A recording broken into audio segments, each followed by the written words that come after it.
साथियों नमस्कार, मैं हूं नीरज पटेल और आप देख रहे हैं नेशनल जनमत। यथा राजा तथा प्रजा, मतलब राजा जिस तरह की होती है उसकी प्रजा भी उसी तरीके से बर्ताव करने लगती है।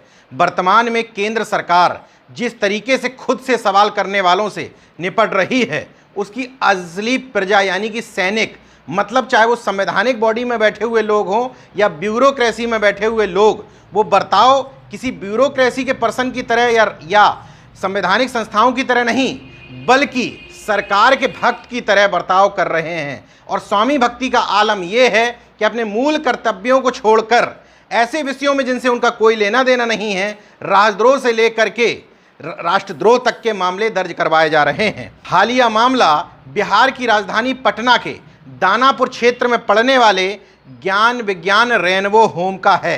एक संस्था जो 5 बाल सुधार गृह चलाती है अकेले पटना में, जिसमें 3 बालिकाओं के हैं और 2 बालिकों के लिए है।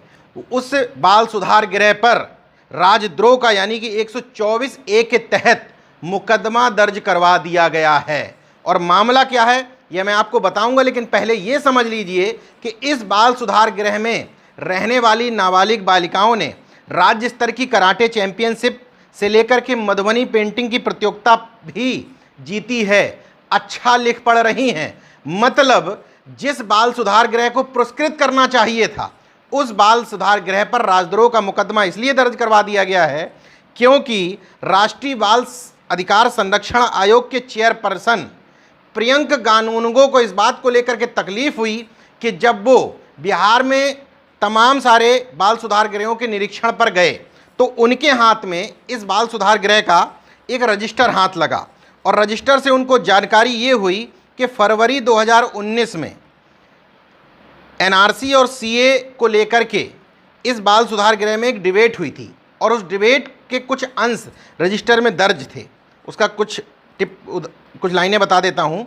एनआरसी और सीए के कारण लंबे अरसे से रह रहे नागरिकों को अपने भारत में रहने को प्रमाणित करना पड़ेगा।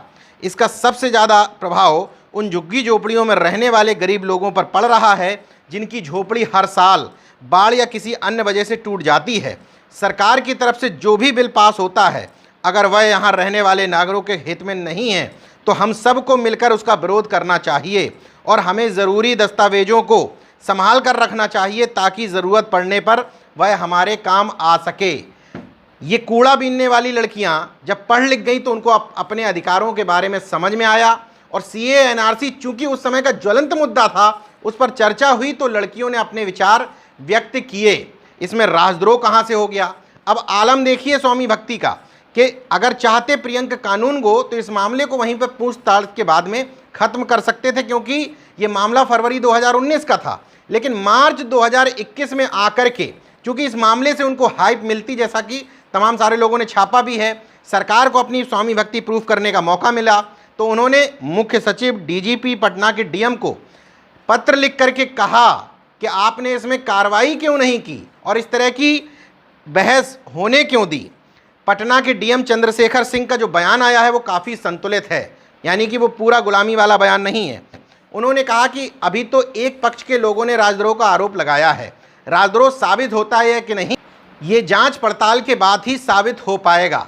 अब इस तरह के मामलों में 2 बातें सामने आती हैं। पहले तो जिन लड़कियों ने ये बातें कहीं उनको इस बात की इजाज़त संविधान देता है व्यक्ति की स्वतंत्रता के तहत, लेकिन सरकार का पक्ष ये है, या ये कह लें कि प्रियंका कानूनगो का पक्ष ये है कि सरकार के सहयोग से चलने वाली कोई संस्था सरकार के कानून का विरोध नहीं कर सकती। तो सवाल ये है कि राजद्रोह आपने लगाया किस पर है?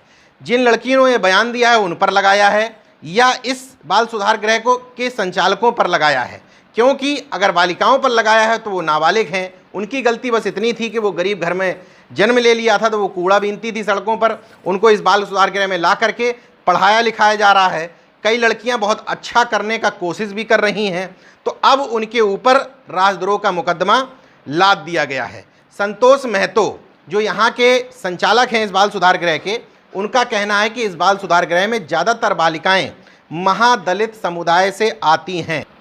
बाल सुधार गृह की बिहार की प्रोग्राम हेड विशाखा पूरे कॉन्फिडेंस के साथ कहती हैं, यह बच्चियों की अभिव्यक्ति का मामला है, यदि किसी बच्ची के पास खुद के होने का कोई कागज़ मौजूद नहीं है और उसको ये भान है कि इस कानून से वो मुश्किल में पड़ सकती है, तो क्या उसको अपनी बात को जाहिर करने का अधिकार भी नहीं है? वो ये भी बताती हैं कि ये चर्चा अभी नहीं कर रहे थे, ये तब कर रहे थे जब ये मुद्दा जोरों पर था, तो हमें बच्चियों को इसके बारे में बताना भी था। इसके अलावा वो ये भी कहती हैं कि हमने इस चर्चा परिचर्चा को रिकॉर्ड भी किया था। यदि हमारा उद्देश्य गलत होता तो हम इसको रजिस्टर में दर्ज करते ही क्यों? आपका उद्देश्य तो बिल्कुल सही था, आप बच्चियों के लिए जो कर रही हैं वो भी बिल्कुल ठीक है, लेकिन यहाँ पर सरकार की कृपा पर्यंत इस तरह के पदों पर बैठे हुए लोगों की नीयत तो बिल्कुल ठीक नहीं है, क्योंकि उनकी जिम्मेदारी बनती ये है कि वो ये देखें कि ये तमाम संरक्षण गृह ठीक से चल रहे हैं कि नहीं चल रहे, बच्चों का शोषण तो नहीं किया जा रहा, बच्चों से माल मजदूरी तो नहीं की जा रही, बच्चे भूख से मर तो नहीं रहे हैं। अपनी जिम्मेदारी को छोड़ करके पीछे पड़े हुए हैं किसके? सीए और एनआरसी के। इसलिए क्योंकि सरकार के एजेंडे में शामिल है छद्म राष्ट्रवाद, और उनके समय समय पर ये प्रूफ करते रहते हैं कि हम भी आपके छद्म राष्ट्रवाद के अभियान में शामिल हैं। लेकिन बिहार के मुख्यमंत्री नीतीश कुमार को निश्चित तौर पर यह बात साबित करनी चाहिए कि वो भारतीय जनता पार्टी के पूरी तरीके से दबाव में नहीं हैं। इसलिए क्योंकि उनकी इमेज अभी भी इस तरह की नहीं मानी जाती है कि वो इस तरीके से गलत मुद्दे उनके राज्य में दर्ज हों। लेकिन अगर दर्ज हो रहे हैं, उन पर कार्रवाई हो रही है, तो निश्चित तौर पर नीतीश कुमार पर सवाल उठेंगे ही उठेंगे। इसलिए आपकी जिम्मेदारी बनती है कि जिस सुधार गृह को अवार्ड मिलना चाहिए, कम से कम उस सुधार गृह के लोग जेल के अंदर ना भेजे जाएं। इसी तरह का मामला एक उत्तर प्रदेश के महाराजगंज में आया था, जिस डॉक्टर अंबेडकर विद्यालय के शिक्षक को सम्मानित करना चाहिए कि वो 800 बच्चों को पढ़ाता है, जिसमें तो 200-300 बच्चे ऐसे हैं जिनकी फीस भी नहीं भरी जाती। उसको सम्मानित करने की बजाय कोरोना पर सवाल उठाने को लेकर के पुलिस उसके पीछे घूम रही है। उसके विद्यालय की मान्यता रद्द करने की कार्रवाई चल रही है या संभवतः रद्द कर भी दी गई है। किस तरह के माहौल में आप देश को ले जाना चाहते हैं? निश्चित तौर पर यह स्थिति किसी भी सरकार के लिए उचित नहीं है, क्योंकि ये जो सरकारें हैं ये किसी पार्टी की सरकारें नहीं हैं। ये सरकारें बिहार सरकार हैं, उत्तर प्रदेश सरकार हैं, मोदी सरकार नहीं है, लेकिन बनाने की कोशिश हो रही है इस भारत सरकार को। ये पहला मामला नहीं है। इसी तरीके से रिटायर्ड आईएएस ऑफिसर्स हर्ष मंदर द्वारा दिल्ली में चलाए जा रहे तमाम सारे बाल सुधार गृह पर मुकदमे दर्ज कर लिए गए थे। आरोप ये लगाया गया था कि सीए और एनआरसी में ये अपने छात्रों को भेजकर भड़का रहे हैं। अब इस सुधार गृह को भी हर्ष मंदर से जोड़ने की कोशिश की जा रही है। निर्णय आपको लेना है। इस देश के संवैधानिक और लोकतांत्रिक ढांचे को अब आप ही बचा सकते हैं। इसलिए देखते रहिए नेशन जनमत, जागरूक और सजग बने रहिए। जय विज्ञान, जय संविधान, जय लोकतंत्र। धन्यवाद। तो अगर आपने मेरा YouTube चैनल सब्सक्राइब नहीं किया तो प्लीज़ सब्सक्राइब कर लें और उस बेल आइकन पर जरूर क्लिक करें, जिससे जो मेरे न्यू